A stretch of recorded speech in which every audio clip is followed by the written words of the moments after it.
The 12th, I wanted to do a vlog about Loki. Finished the last episode of season 2. Was it yesterday? And you know why I was happy with the ending? It's because I love that ending for me. Because I care about people and people that I don't want to give too much away about the ending, but Loki made a lot of personal development as a character. Like, you can compare him with Thor, who's still nowhere near as much personal development as Loki has done. I haven't been a fan of Loki in the comic books, although there's one version of him that was interesting for a bit and couldn't get the other one from the library. But this movie one, played by that specific actor, not the other ones that he saw played by other actors, but that one is, and by the way, there's 2 versions of what you guys consider the MCU, if in case you didn't know it. And so if there's any storylines with incursions and they meet other,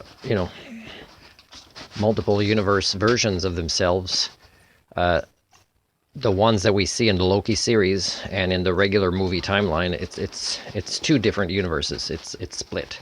They're just, 2 of the most similar, I would say, so far anyways, compared to, the imagination of how much we've seen, let's say, in What If cartoon storylines, where the Thor was like one of the most immature there still.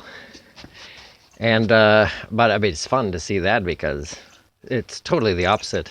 In a way, Loki's the opposite from the, although if he was famous like this, they made him more like this in the comics, but he's the opposite of the comics, and Thor is the opposite of the comics a little bit.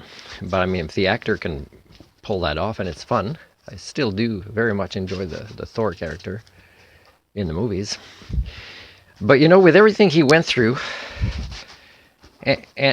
and knowing that the choices that he's making is just the right choice, it's not like his dad will never know, or his mom will never know, or his brother will never know.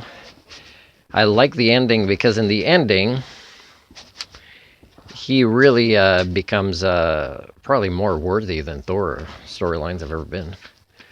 And he also, in that ending, is able to keep track of people that he came to care about.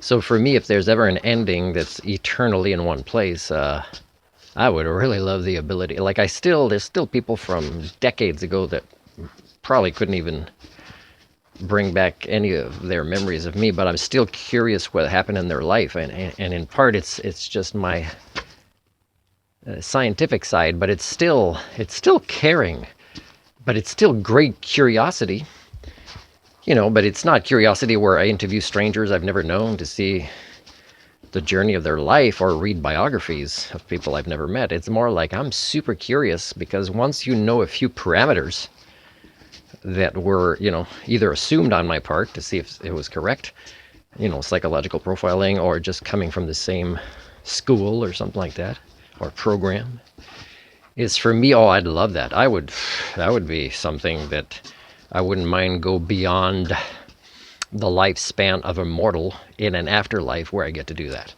So for me, that's the most fun version of an afterlife. I don't want to give too much away where he is, but so I just want to say that. And if people disagree with me about 2 versions of the MCU at this point based on this split, they can contact me along with the rest of the Illuminati geniuses, and I'll explain it. But for me, it was a pleasing ending because it was scary, because I'm invested in a character where, in big part, I was impressed by his personal development, which is why I really got to enjoy who he was.